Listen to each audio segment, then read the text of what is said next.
back to our weekly check-in. My name is Danny, playing as Aries Above, joined by Danny. How we doing, Danny? Hey, Danny here, playing as Zal. How's everyone doing today? Good, I hope. We got a banger for everybody today. Danny asked me a question on Tuesday. He goes, all right, so how much do I spend on Arena? And I'm not gonna lie, man, I was offended. I was like, what? Who is this? What? Who would ask such a personal question about 80% of my finances? But we thought that we'd actually lead with that question we'd open up that question this week because, man, I don't know about you, but I have a hard time tracking my finances on Arena. I don't even, yeah, like I don't think I've ever even considered tracking it. Um, in general, I have like a magic budget, and the way I know when to stop spending is when I start to feel guilty. So I'm like, all right, if I'm feeling bad about spending on Magic right now, it means I should probably stop. So like, if I don't feel bad when I buy something for Magic, I keep going a little bit, and like it's okay, it's fine. But yeah, dude, when it comes to Arena, like I don't I don't track it. I don't know. That's probably a thing we should start doing, huh? And I want to unpack that, and we are going to talk about that a bunch today. But first, let's give an overview of what we got in store for us. So we're going to go ahead and update everybody on the podcast focus. We had a great piece of feedback around, are we talking about historic Brawl or Brawl? So we'll kind of talk about that some more. We'll dive into our deck techs, and we will then hop into our games and have some great conversation around what role do commanders, creatures, planeswalkers play, and is there a hierarchy that exists within the formats that we choose? So starting up with let's go ahead and start talking about it. So Arena and finances. Talk to me more about that, Dan. You brought up a good point about like what resource are you talking about? What piece of capital are we talking about? My time or my money? And then I think both kind of can create a good conversation. So I guess what's more of a concern for you? How much time you spend in Arena or how much money you spend in Arena? That's a good question. I'm gonna go and I mean I think money obviously is for me anyways, like financially speaking. Um, it's a big one. It's easy to spend, and Arena is no different than a lot of other games that have come along that make it very tempting and very easy for you to spend, right? To push a button and immediately get what you need, to crack some packs and whatnot. Um, it could be a tricky thing to navigate. That is for sure. But I think I definitely don't spend as much, financially speaking, on Arena as I do on actual paper Magic, like the physical cards. For me, I think that's what I rely on. I very much still like playing Magic in person, so given the option, like if I have like I mentioned, like my Magic budget, like I will always prioritize using that budget for my physical cards. Like always, always, always.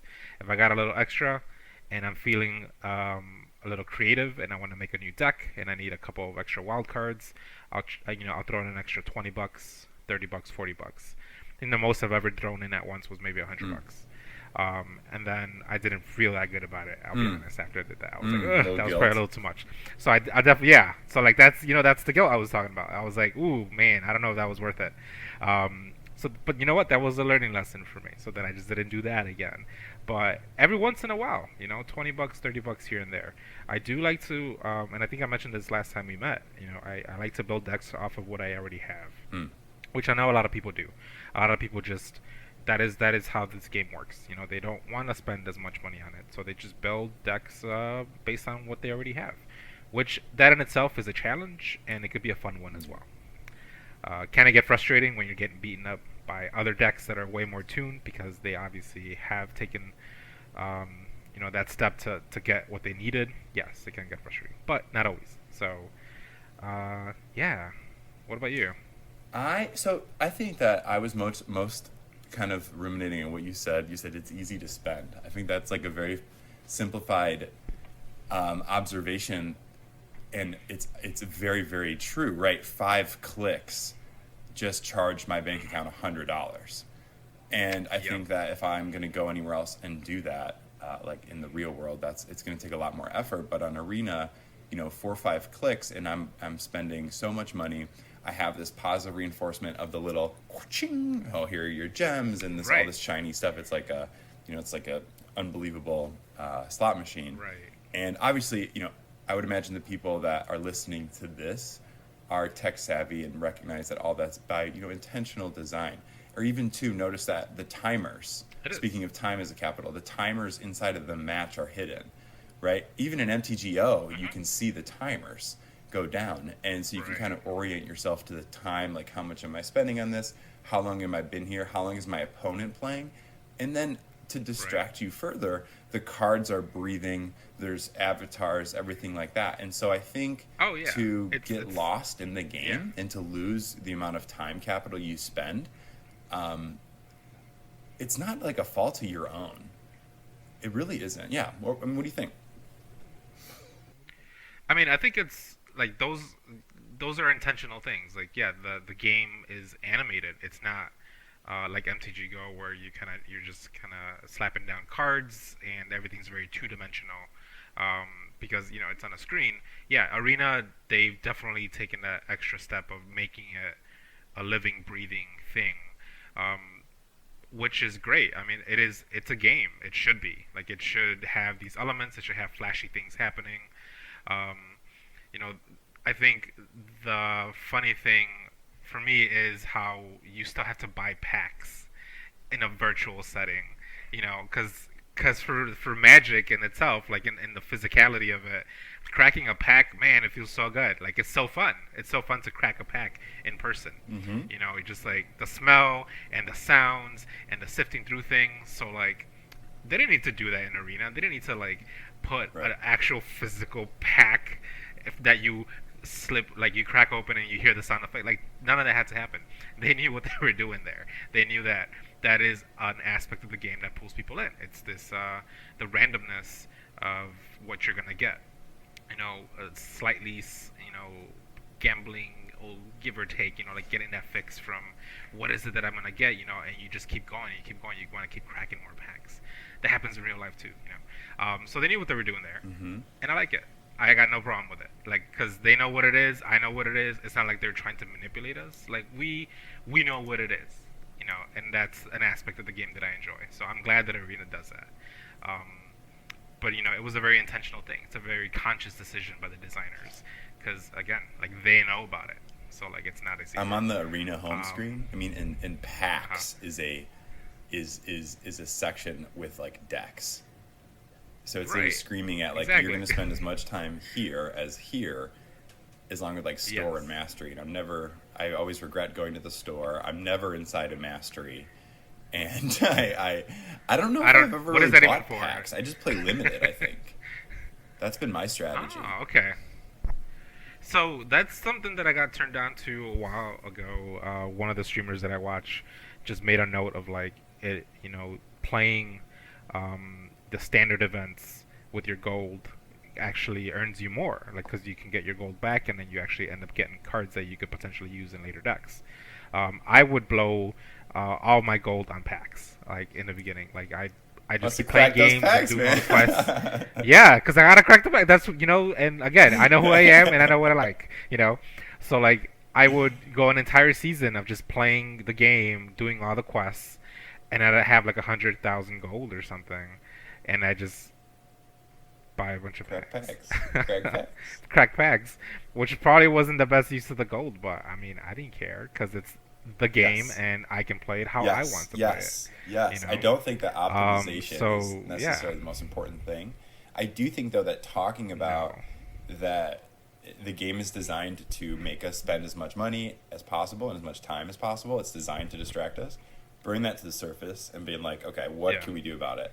Danny Pena loves cracking packs, so it's like, crack your packs, but I love this concept of like, you're going to set a budget. I feel like a budget is a great strategy in saying, I'm going to spend this amount of money every month on this game. I feel like is so smart because it will, I don't know about you, but I've been carried away. I can speak. I've been carried away in terms of money got away from me, with all these new releases and stuff like that. And within, like we said, within 10 clicks, I can spend way too much, go over my budget. But I like you're saying, you're going to give yourself a number. I feel like that's just like a very good strategy. and reminder to people to do that. Hmm. And then also too with the strategy with time kind of allocation. I think I've been starting to set a timer more so and not do like, okay, I'm going to play like 5 games. Because then if I plan to playing 5 games, that could be, I never know. But if I say, okay, I'm going to play an hour, I'm going to play an hour and a half, that at least has been a little bit healthier. How do you budget your Magic time before we move on to our updates about our mistakes and about which format we're going to be focusing on moving forward? Yeah, so for me, I kind of have more or less like a salt meter. If I start to lose too many games and I start to get frustrated, that's when I call it quits. So I don't necessarily pay attention too much to how much time I'm spending on it. I don't think, and the reason is like I've spent a lot of time on video games in my lifetime, like in the past. Like I was a huge like World of Warcraft player back in my high school and college days, where I literally spent entire days just playing the game. Not proud of it, but it was worth it. It was fun. That's not happening with Arena, and I don't know. Like for me, that's not a concern. I guess. Like I would play the game. I play Arena maybe an hour and a half tops, and Nice. then that's like the maximum. Like there's moments in which I'm on it for 20, 25 minutes, and then that's it. I Yeah. just hop off. So it's really just dependent on it. But I've never felt the pressure to have to set a budget for time with Arena, and I'm not sure why. Um, but I have noticed that like if I'm not feeling it, if I'm noticing that luck is not on my side these past 3 games, I'm like, all right, I'm gonna just call it there, and I just walk away from it before I start like getting angry or something, because that's not a feeling I want to associate with the game. Like I enjoy Magic so much, and I don't want it to be a thing that makes me angry. So like when I feel the tingle, I walk away. It, I think that speaks towards your personality, Dan. I do. I've never seen you. It's never really been about winning, and you're very humble. And I don't necessarily think that. Like you, okay. So I recognize that you enjoy winning, but us spikier players like myself, like okay, I speak a lot about I want to this community and I want to have fun. I do, but I Yeah, also part of me is like absolutely. likes to compete a little bit or have that little bit of that aspect, and I do feel like Uh-huh. if I will play until Right. I start winning, I could fall into that trap. And so when I set that timer, I'm able to say bam. But I've noticed that playing with you, even when you win or we'd have a close game, it was never about winning for you. Really, your demeanor is always kind of chill, even before, during great Yeah. synergies, after great wins, whatever. And I've always really appreciated that playing with you. You've always made Magic a little bit more fun because you allowed the room to Absolutely, just and I kind of a think lot it has more to do with stuff to happen in that I've way. I I've guess. introduced a lot of people to the game, so I don't. That's something that I need to consider. Like if I want them to really like this game, I need to show them a good time. Hmm. And it's not that I let them win, but if they do win, I don't. You don't want to like be a sore loser about it, because then they're gonna be like, oh, well, if everyone's gonna be like this, what's the point of the game? Like you should be happy that your friend or whoever was able to figure something out, like come across this cool combo that they just hadn't realized before, and it just you I don't know. It's like teaching, because again, yes, we're teachers, so it's like when one of your students just when something clicks in their head and they realize something that you've been trying to help them realize and understand, like Hmm. their eyes just light up. Same thing happens with Magic all the time. So like I don't want to be the one to impede that and be like super selfish and self-centered and get in the way of that moment for that person. Hmm. So like when it happens, and if a person is winning and they like completely destroy everyone, but they're like happy, I'm like, that's great. Like that's what the game's about. Um, Obviously, there's people who they're sore winners who like to rub it in and stuff like that. We come across those people all the time, and in actual like gameplay, at game stores and stuff. And those are the people that you just learn to like not play with, or like you avoid them or whatever, Hmm. or you make a competitive CEDH deck and then you beat them up that way. Winter But orb or whatever. yeah, but it's never been about that. Like, Yeah. is it cool to win? Yes. Is it cooler to see some janky stuff happening and like everyone having a good time? I think Hmm. that's better, in my opinion. Like that's way better. Especially now, man. Especially now, we gotta host that community, right? We have to make Yes. sure people feel like they could make mistakes, they can be vulnerable, and they can not be most optimal all the time. I feel like that's Right. another big carryover from Magic, is that you don't need to be at your 100% most competitive Absolutely. at all times. You can have different gears. Another Yeah. awesome takeaway from this amazing game. Well, hey, we could close out the our kind of opening question about arena and budgeting our capital, time, and money. If you're okay with that, Danny, what do you think? Let's go. Yeah, All I'm good right, with let's go that. ahead and hop into. We had our next topic where we had a buddy of yours talk about. You can. Why don't you go ahead and talk about the feedback? I really like that. Sure. So we got a bit of feedback from people who saw the last video, which was extremely appreciated. Constructive criticism is always welcomed. Just FYI in the comments or whatever.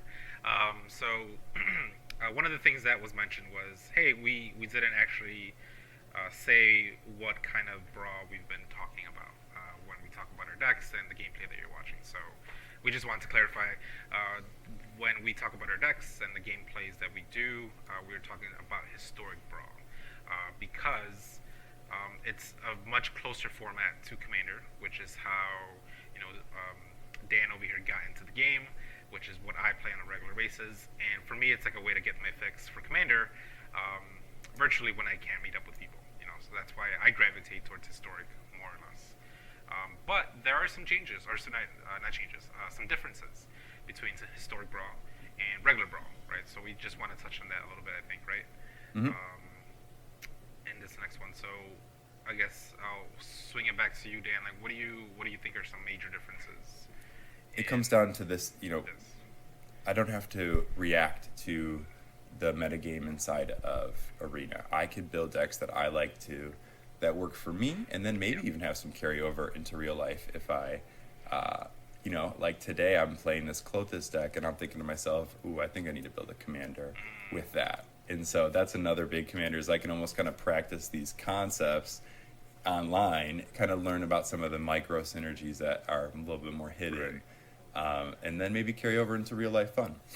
That is, I'm glad you mentioned that because that's exactly what I did as well with the deck that I'm going to be playing today. It's a deck that I built in person. It's a little different because I have access to certain cards in Arena than I do in real life. And I'm probably not going to have those in real life because, I mean, again, there's a magic budget, and I don't know if I can throw down $50 for one card. But I have it on Arena. I cracked it in a pack, so there you go. But like you mentioned, like being able to essentially like test the deck out and see how it feels and how it functions. So the deck that I made on Arena, it was working so well, and hopefully today it'll perform. And I'm just like, I need to build this in person. So I had a lot of the cards, and what I didn't have, I kind of just substituted with like just just different things that still do similar things. And anyways, it's just that is that is probably why I like to gravitate towards historic brawl. Is like I mentioned, so much closer to actual Commander, which for me is like the king format. I'm sure people will not agree with that, and that's cool. Everyone, that's fine. But yeah, no, historic brawl is just it's fun because of that, and you just have access to so much more. You're not limited by what's in standard. You have access to cards that were released, I guess, for historic specifically, which leads you to just build more unique and like tuned decks, in my opinion. Um, I play a lot of historic brawl, obviously, and I come across some decks that I've never seen before. So like that's what I enjoy. Like sure, once in a while you kind of get the same stuff over and over, but like also once in a while you come across some like really unique builds, and I'm just like that is the most fun thing I've seen. So that just for me that is magic. Like that is keeping that spirit alive of just people being encouraged to just have fun with the game. Like have fun with the game. No offense to anyone who like net decks or anything like that. Like that's another way to have fun with the game. But being able to just build and construct something that you manifested in your mind and then you get to see it in action is just it's so cool. So I think historic broad like provides that, opens up that opportunity for a lot of people. So So Yeah. yeah, like you said, dude, I really appreciate, you're a scientist, you're a teacher. Like I really appreciate that like feedback of like, what are you guys talking about? I don't know. You know what I'm saying? Like it was Yeah. just nice to hear that because then we needed to do that thinking a little bit more too. Hmm. And so that was just awesome. That was so great to hear.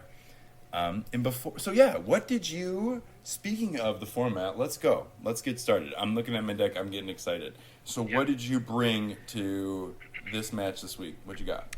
So this is actually the first Simic deck that I've ever built. So Everyone hates in Simic, Dan. I know. Everyone, man. I know. Come on. Me included. Me included. I hate it, and I feel disgusted at myself for playing this deck. But the reason I like it is it does dumb Simic things, but in a non-traditional Simic way, I guess, Okay. or like in a non-traditional way. Because like I feel like Simic decks always play out the same way. Like it doesn't matter who the. I feel like you can take any Simic deck and completely switch out the commander to a different Simic commander, and like it won't matter because it'll still do the exact same thing. Which is draw cards, Draw long cards, turns. and then like put 1/1 counters on stuff, and like take long turns, and then combo out, and do something crazy. So yes, that is Simic in a nutshell. Very controlly and explosive. So because of that, I never really built a Simic deck. So I'm just like, I don't know. Like I need a lot of variety in my deck. But today I built, or not any build, but I brought a Jadzi Oracle of Arcavios deck. So for me, the limitation was, well, this is an 8-mana commander. So like I need to stay alive long enough to be able to cast it and then benefit from it, which isn't always easy. I definitely have died before I can set up what I needed to set up. But man, as soon as like if I'm able to untap with my commander, like it's probably game. It's probably over at that point. So that gives the opponent an opportunity to win, or to not let me win. Essentially, it's like, can you get rid of my commander? If so, then you probably got it. But if you cannot, and if I untap with her, it's probably GG's. So, and sorry for anyone who's not familiar with Jadzi Oracle of Arcavios, she is an 8 mana, so 6 generic, 2 blue, 5/5 human wizard. She has protection on herself, which is so key, and I think it's important for an 8 mana commander to be able to protect itself. You can discard a card and return her to your hand in response. So you can do that instant speed to whatever. So if someone's trying to remove it, you can just bounce it back to your hand and just cast her again without the commander text, which I think is pretty important. But obviously, the main thing is the Magecraft ability that says whenever you cast or copy an instant or sorcery spell, reveal the top card of your library. If it's an online card, you may cast it by paying 1 generic rather than paying its mana cost. And if it's land, you just put it out on the field. So it's essentially, it can storm off into infinite, not infinite mana, but just like, I can go from a turn in which I just have her on the field to having my entire deck out on the field if everything lines up correctly, and it's just bonkers to see in action, which is why it's a fun deck. I'm glad it works. I don't know, but anyways, yeah, that's what I'm playing today. Well, I guess I will then be playing cards that involve having fun and trying to actually play the game of Magic by attacking and moving the game forward and avoiding all of this just like stalling nonsense with the red-green, of course, aggressive deck, in your face, big creatures. And honestly, as I was playing this week, I noticed that when I was able to play the Great Henge, I would win, or my opponents just scooped, and those are my big turns. Play the Great Henge is almost like this card engine. I think that I need a little bit of feedback on the planeswalkers I chose, if those are any good in here in this deck. I do think that my creature suite is obviously awesome. I think that just green is just obviously fun creatures, and also too red. I'm looking at my curve. It's like it goes from red to green. So like I have a lot of really good early value red cards. Like for example, cards that impressed me this week were Conspiracy Theorist, which is a 1 red 2 mana 2/2 that lets you, when you attack, you can loot, but when you loot, you pay 1 and you can actually play that card. So you draw a new card, you kick 1 card, and then you can actually play the card you kicked. So it's card advantage in kind of a nice little efficient way. At the minimum, it opponents will kind of figure it out, and then they end up trading. What I kind of noticed as well. Not to mention Direfleet Daredevil. Okay, you ever see that in Commander? Hits the battlefield. I can exile instant or sorcery, play it with. Yeah. I can spend mana as over as anything. Yeah, no, I've come across that card a couple of times on Historic Brawl actually, and it's a little scary with the deck that I'm playing because I got a lot of big mana spells. Yes, and so that's kind of what makes this card great later. But also too, dude, this 2/1 first strike, and I'm telling you, this Simic is like, and maybe not, maybe your experience, maybe your deck's built a little different, but it's like 1/1s, and so Direfleet Daredevil, it's tough to block with the first strike. And so that's another thing that kind of just gets that early damage and a lot of fun. And then finishing up and like topping the curve with things like Carnage Tyrant, Hornet Queen, Cultivator Colossuses, Goldspan Dragons, these big bangers, right? Trying to come in and just eat you up. So I'm excited to see how it goes. I'm excited to run it in. And then I guess I didn't even talk about Klothys, God of Destiny. Indestructible God, 1 red green, 4/5. As long as your devotion to red and green is less than 7, Klothys isn't a creature, but that's not really why I was playing it. I'm playing it for this like value. It's ramp, but it's also this like burn. At the beginning of my pre-combat main phase, exile target card from a graveyard. If it was a land card, add red or green, so it allows like this nice ramp potentially for to get a bigger 5 mana spell on turn 4. Or if I can exile something, I could do 2 damage, which with my the creatures I was talking to you earlier about, it can turn games into like it's over, just because of that 2, 4, 6 damage over a few turns. And then also, not to mention, it's graveyard hate. And so I think that too helps in this format as well, with some of the recursive huge turns that I end up seeing in the format.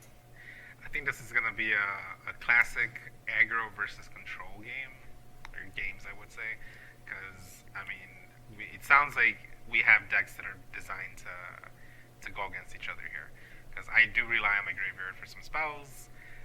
So like the fact that you'll be able to pick those off, and you're gonna come at me pretty fast. So like we'll see how it plays out. I'm excited.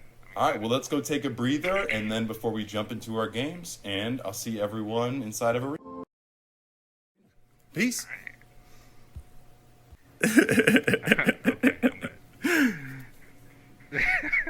Okay, I'm going to keep as well. That was ridiculous. So we just took 2 hours to get into the game. Not really. But it took too long. All right. Mountain is guessing. So yeah, I guess our conversation that we'll have during the game today is commanders, creatures, planeswalkers.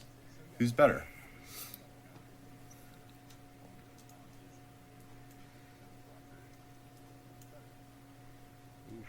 No, you're good. There's a lot going on here. It's, commanders, creatures, planeswalkers, who is better? And I mean, and obviously as the green-blue player, and it's kind of the value player, I'll let you go ahead and talk about. I mean, I think you have to make those choices a little bit, think about those a little bit more than I do.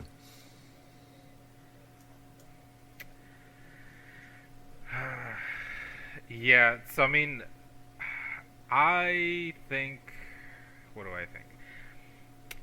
I'm annoyed by planeswalkers when they hit the field, but one of my best commander decks is a planeswalker. Don't be so hard on yourself. So I'll admit to being a hypocrite. It's fine. I know right? A lot of people don't like planeswalkers. Like, they don't like planeswalkers as commanders. Because I think they feel it breaks, like, what the game was supposed to be about, like specifically commander, like that it was supposed to be a legendary creature that's leading the pack, leading everything that's happening in there. So they aren't a fan of it being a planeswalker. But in my view, a planeswalker is the same thing. It's like it's still someone who can command, who is in charge. With that said, I think that planeswalkers are a little trickier to get rid of, which is probably why people don't like them. Because if you have a decent board state, and if you don't have a card that says specifically destroy target permanent or destroy target planeswalker, it's hard to get rid of them. As opposed to creatures and stuff like that, they die to removal most often. So, yeah, what do you think? Okay, so if I'm hearing you right, you're saying that overall, there's kind of this stigma against planeswalkers as being almost create like a mini game I've heard before where everyone just tries to kill it all of a sudden, and they have to do that because the removal suites that people play are not aligned with their removal. Unless you're playing creatures, right? You can just run them over and smash them. But someone like you Right. you would have to play remove planeswalker. I guess hasn't that changed a little bit though? It has. We've gotten a couple of spells that, in the more recent sets, that says specifically like exile target creature or planeswalker or destroy target creature or planeswalker. So I think Magic was aware of that, or Wizards knew that was a problem, so they started to address it. But you still don't have as many kill spells for planeswalkers as you would for anything else, right? Okay, So, that's fair. I guess it's interesting too when I think about. So I guess when I think about planeswalkers, to me that's the coolest part of Magic, because they just look so cool even in person. I'm kind of a sucker for that. The art of the game as just something really nice to look at, and planeswalkers I think just add such a unique vibe, I guess, to a tabletop that it is a shame that they come with like a taboo. yeah. But I don't know. I guess when I would pick between what I would want to play with, it's interesting because I am instantly just drawn to creatures. And when I remember starting to play Commander a lot, I didn't see a lot of planeswalkers around the table as much, and that might have been just because of like the budget and the people I played with. Right. But overall, I don't know. There's something about a nice I don't know. There's something nice about having the versatility and kind of the simplicity of a planeswalker, and going back to like always trying to the Great Henge, and always trying to recruit people to like play the game. I think planeswalkers had this cool like, oh, what is that aspect to it?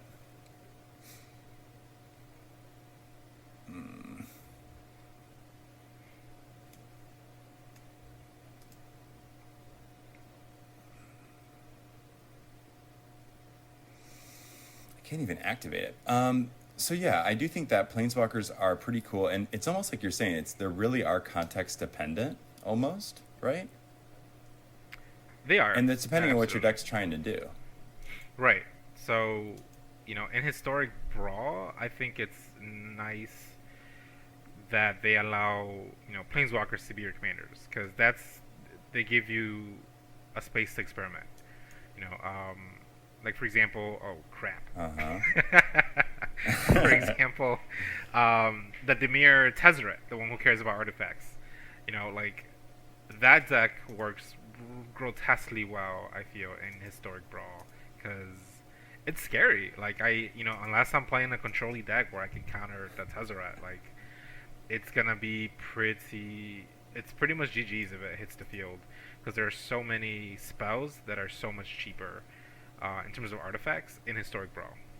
So you can spend your first 3 or 4 turns just setting up with just like 1 mana, 2 mana artifacts, and then sometimes most likely they are mana rocks, and then Tezzeret comes down and then immediately whacks you for like 20 damage or something, and you're just like, well, okay.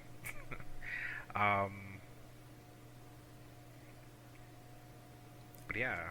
And specifically too, I think that rephrasing the question, that I don't think I did a good job stating it, but we are talking about, okay, so when we're talking about our commanders, are we considering a creature or a commander first? And I guess to kind of answer the question again, when I think about how I sorted and started for this match, Mm-hmm. I guess are there a lot of multicolored planeswalkers? Yeah. Are there? Yeah, oh yeah. There's plenty. Yes. Sorry, I'm going off here. You are going off here. What is going on? Jadzy is just having the time of its life.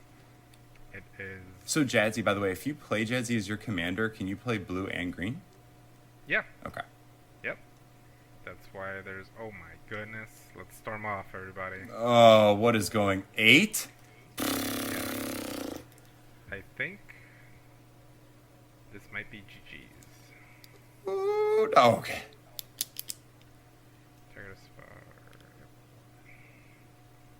Go crazy. Go crazy.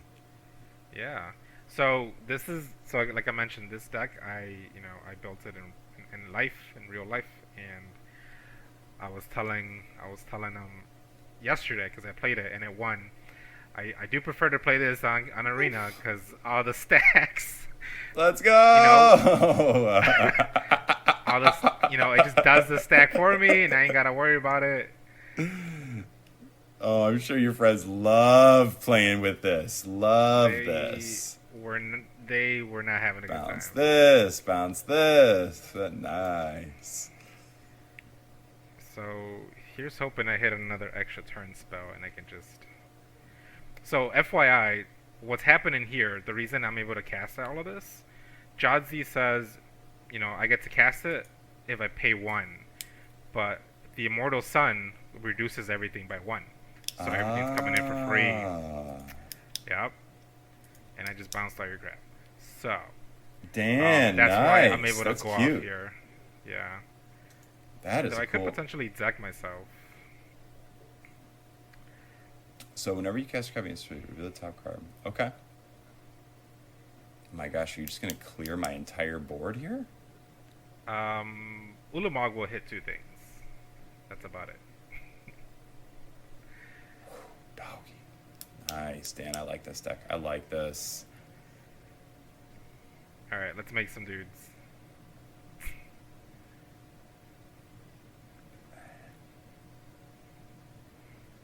And what is going on with this blue-black? Hexproof from blue, hexproof from black. Yeah, Okay. there was a Veil of Summer in in that madness at some point.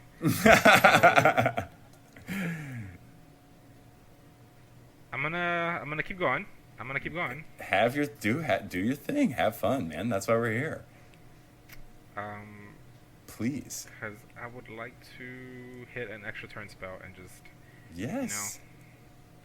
But no, we're just gonna get triple mana instead. That's fine. There we go.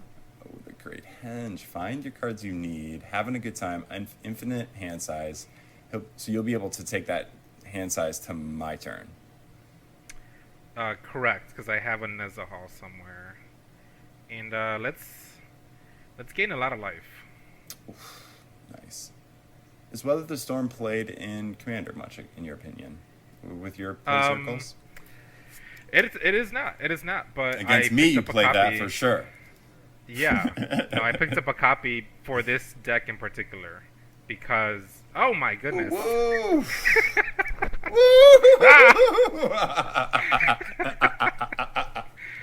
Let's break the client, shall we? Yes, we shall. Oh no, this is gonna be so annoying. I'm gonna get all these triggers from. So once again, looking for the extra turn spell to kind of allow you to untap and just smash in. Just Makes sense. smash in, I'm not trying to drag it out too long. Because how much is that Star of Extinction? 7 mana. Right. So I could have mana. that. I could have that You in could. my hands. I have. Yeah. I hope you don't. What is that? 20 damage to everything? Is that what it says? 20 damage to everything. Planeswalkers included. Yeah. And so that's a card. That's why, to me, it makes sense why you need to keep going. Yes.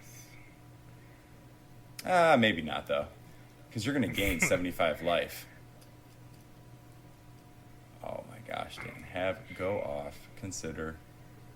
That's good. I'm gonna sit back, drink my coffee, Thank you. and enjoy the view. And Most see, people this looks so by cool. this You have point, to admit. It does. It absolutely does.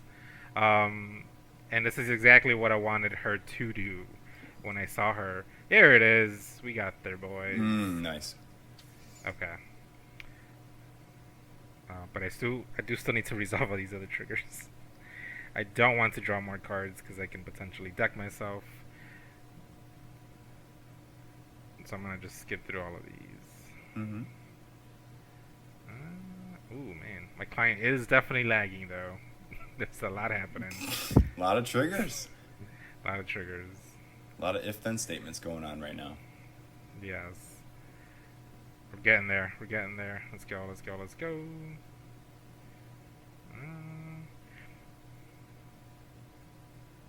Uh-oh.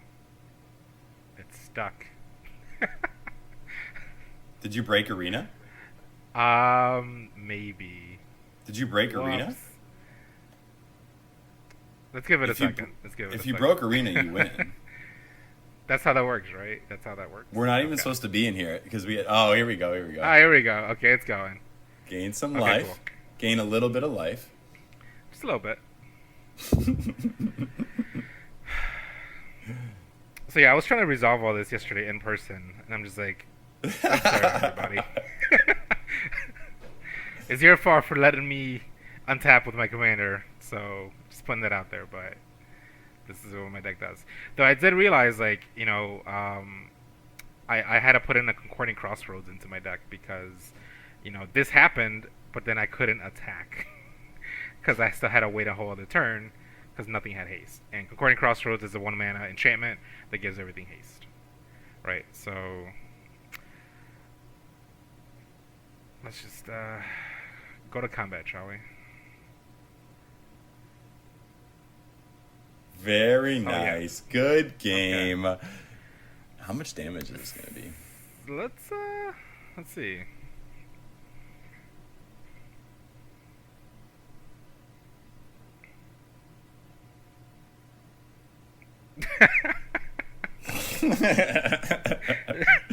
Very, very Not nice. bad. Good game. Good game. Thanks for putting up with that. Stop right. that. That's why we're here. That is why we're here, to Yeah. have a good time and to, honestly, see that happen. That's why we want to play, and that's why we want to. That just reminds me of.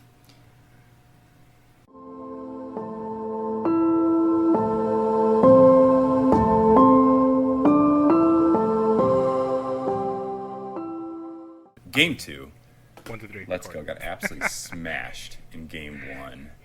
What was the key part that kind of made it go off? Yeah, Ooh. shut down. Yeah. Immortal Sun. Immortal Sun. So if you see that again, you got to get rid of that. Let's drop this down.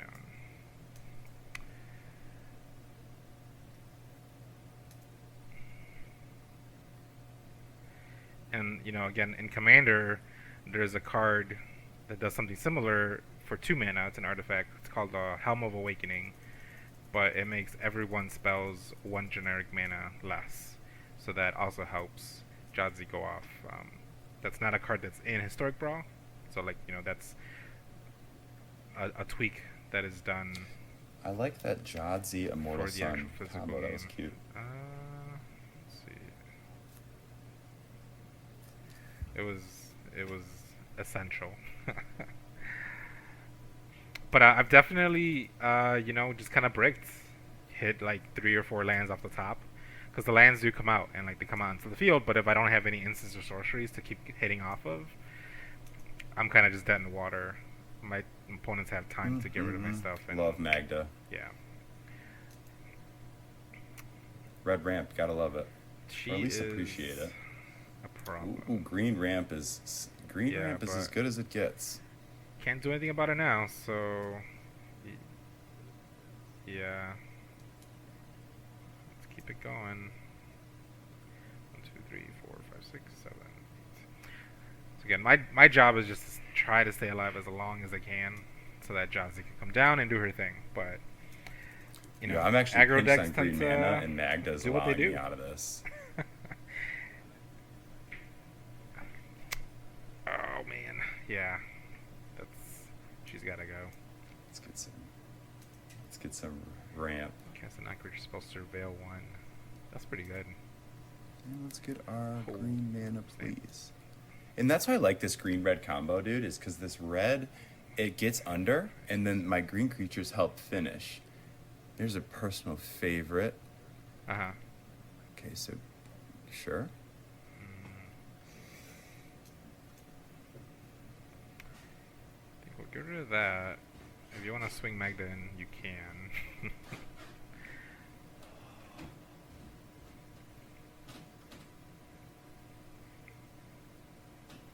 Hmm.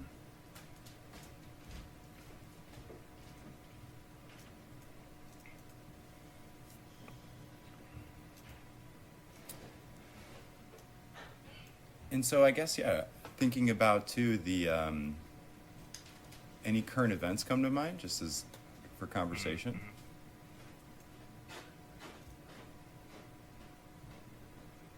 Just in general. I mean that we're in the holiday season, you know, so being on break feels nice. And let's see, 1, 2, 3, 4, 5, 6, 7. Yeah, I'm gonna do a little bit of traveling to Chicago, actually. So I'm gonna be near you. Mm-hmm. You're not in Chicago, but you know, you're near that area. So just gonna go visit some family, and that'll be a good time. Are you going to be visiting any So museums that's what I got happening on my end. while you're in town? I will be, yeah. I'll be at the Field Museum, actually. I'm gonna take my family there. So my family's from North Carolina, and they've not been to the Field Museum. And for me, that was just one of the things that I did growing up. I just, I'd hop on the train and just take my sketchbook and just hang out at the Field Museum. As a resident, you could get in for cheaper, or if you had the library pass, you can get in for free. Even as an educator, as a teacher, we can get in for free. So I'd spend a lot of time there, even once I was teaching, and just like just my old stomping ground, and I miss it a lot. After having left Chicago, and it's just such a magical place. There's so much history and like artifacts and relics, and just you can spend a whole day and still not see everything at the Field Museum. Man, I'm about to die. So let's black here, I guess. But yeah, we're gonna be there. It's gonna be fun, and you can do that. Yeah. And see, this is why. And so, That's yeah, pretty the good. Field That's pretty Museum, I good. think, is one of a kind. We should play Magic there at the Field 2, Museum, 3, 4, actually. 5, 6, 7, Try to do that. Play 10. one game. Jodsy, go away. Go away. Sure. Go away. Leave me alone.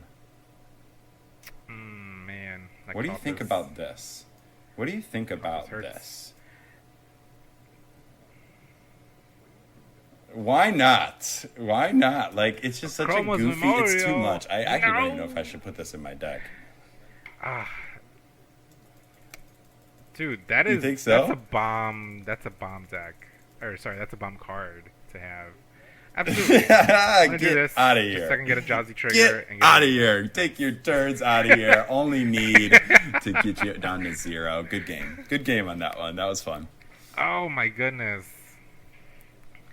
Good game. So there you go. See, it's not that hard to beat a Jazzy deck. You just have to race me out. Akroma's Memorial, that is such a good card, and I would see that in Commander all the time. I don't see it as often anymore. I think people just kind of swap it out for some newer stuff, which is gonna happen because they keep making new stuff. There's always new sets. But Akroma's Memorial is just that generally ends the game. Like it ends the Felt game. good. It's the It felt count good to be able to for cast long. it. People sleep on it a lot. It's a nice- So no, that's All right, so you got time for you one should- more? You should definitely keep that card. Or do you got to Keep that go? card. You got time for one more? Let's do it. Yeah. Absolutely. Let's go. Let's go Correct again. challenge. Now Nope. we know how to do it. One more. Let's go. All right, ready? Cool. Now we know how to do it. All right, I've prematurely hit challenge, so let's see if it works. You can go ahead and hit it.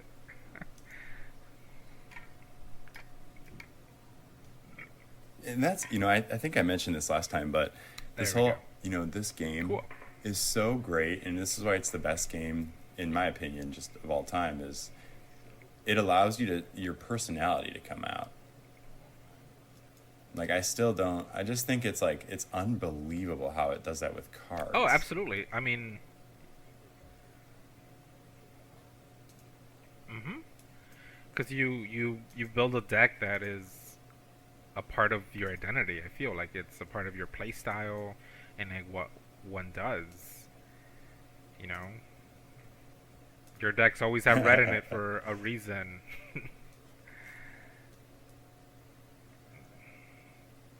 I Ooh, got a little nice. decision here. Cool, cool, cool.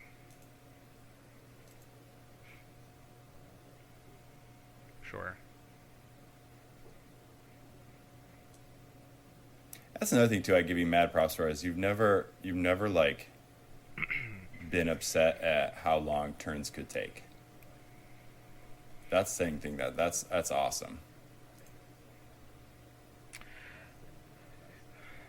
I think it. I mean, it definitely helps that I know who you are as well.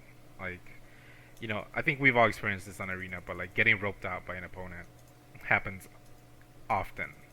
And I think that's just like a petty way to be.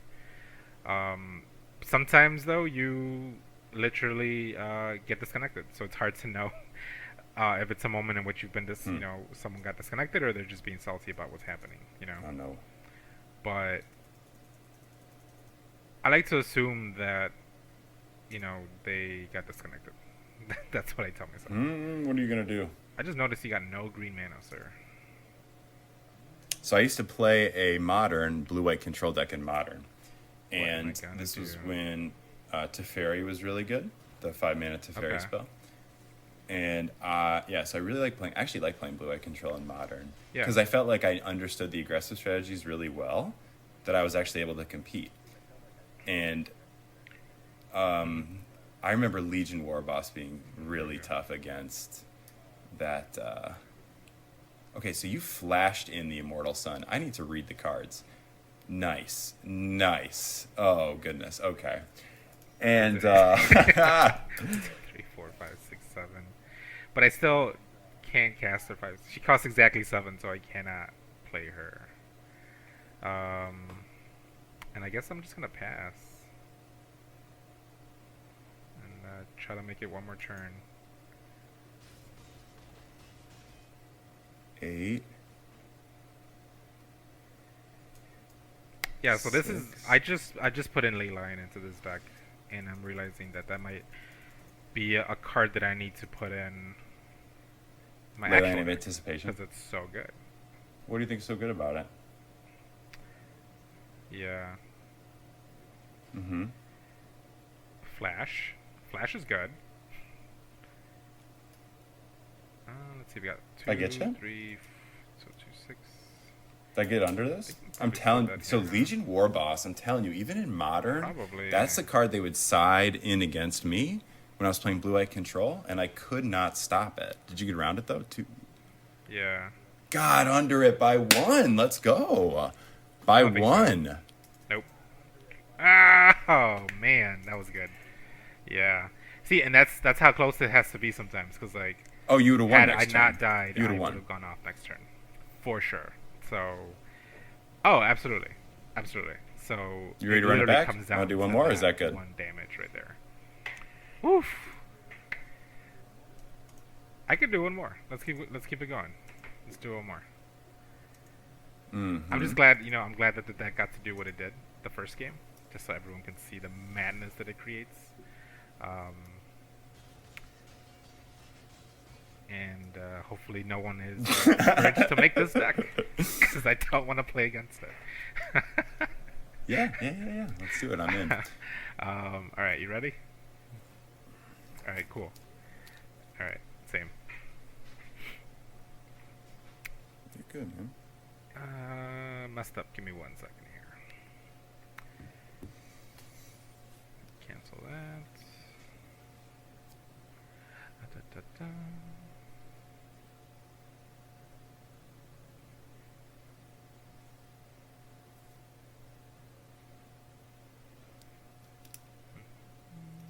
Okay.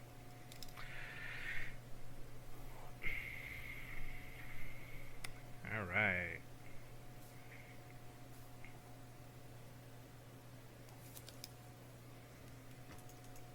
Mm-hmm.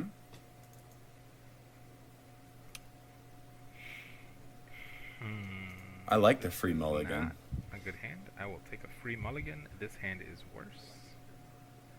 Yeah, that's a good thing that they kept. Um, but I think I'm gonna have to. Oh man, this is not looking Keep good. 7.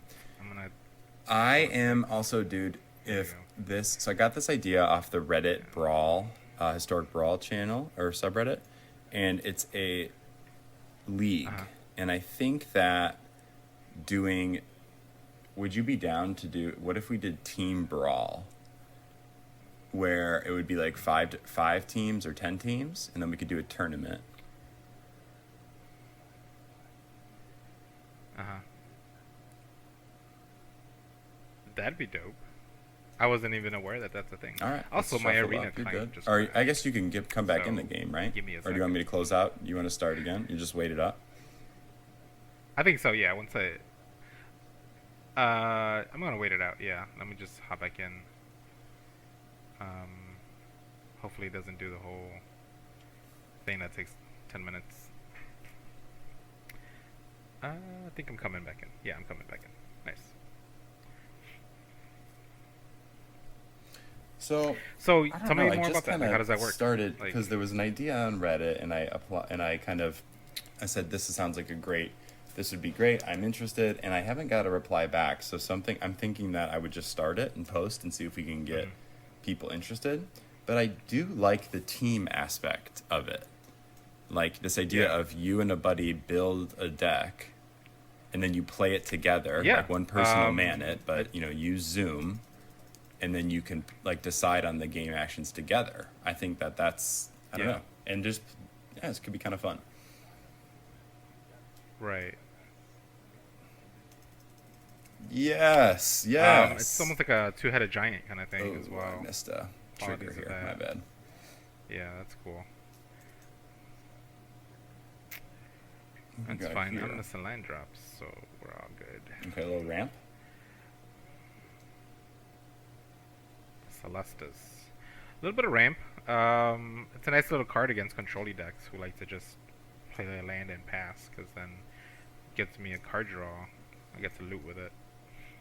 So it's a nice little card that I prefer to play in arena, because keeping track of day-night in a 4-player commander game in person, Is it awful? it's Is it as that's a awful lot as of I'd brain imagine? power, especially when there's a lot happening on the field. I feel like it No, is. it Like, sounds like maybe it'd I'm be just like hard. being lazy, but it's just not a thing that I want to keep track of. You know, like, oh yeah, oh wait, 2 turns ago, so and so played played a spell, so technically now it's day or something. I don't know. It's just, again, on arena, the client just kind of does it for me, which is nice. Let's see here.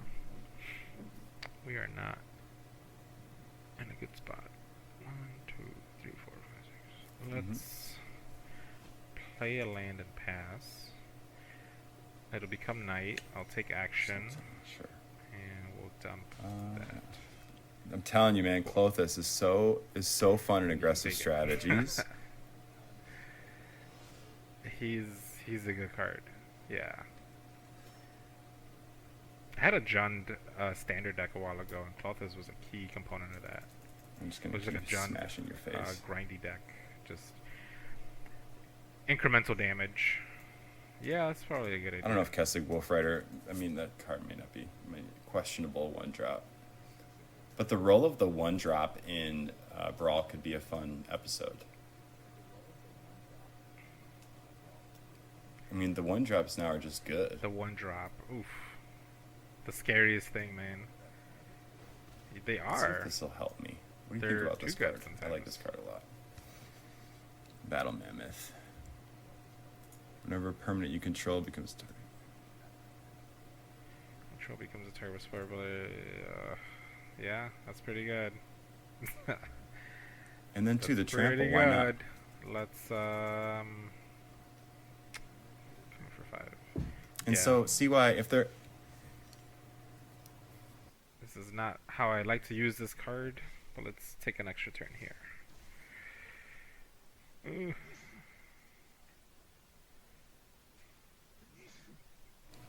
And so all the people listening right now and maybe feeling bad for Dan, don't. Just don't. Remember all the times you sit back and watch some draw cards and have a good time and game. Just don't. And enjoy the slamming that's happening.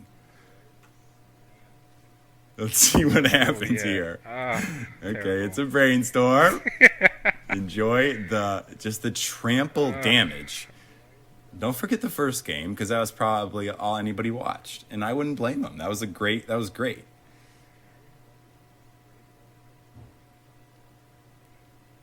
Well, but the trample damage is going to be too much. it is. No, I'm dead Let's on go. board. Let's Absolutely. go. Let's go. Clothis is probably gonna seal it. Actually, Telling you, dude, That's two Clothis, damage. it's that secret little damage, and then too, helping with any disturbed things or anything like that. That's just like fussy. It's been fun as an aggro player to kind of lean into green, too. Dude, green is so strong. I just want to So see what strong. happens when I just slam a Carnage Tyrant. Like, take that, and I don't even feel bad at all. Yeah, I feel like with green, like the investment that you put into a spell correlates very well to like the mana that you're paying for it. Like if you're spending 6 mana on a creature, it's gonna be good. Whereas like I feel like if you're spending 6 mana on a creature for any other color, like it's just not as good. It's just not like it'll take time for your investment to return. But like with green, it's just like immediate. It's like here's this big beefy thing that you can't do anything about probably. And I'm just like so it's hard. Green is a hitter, man, for sure. I think green is a hitter, is a great way to close it out. Anybody who stuck around, you are appreciated, you are loved. Thank you for hanging out. This is Dan, checking Danny and I out. See you next week.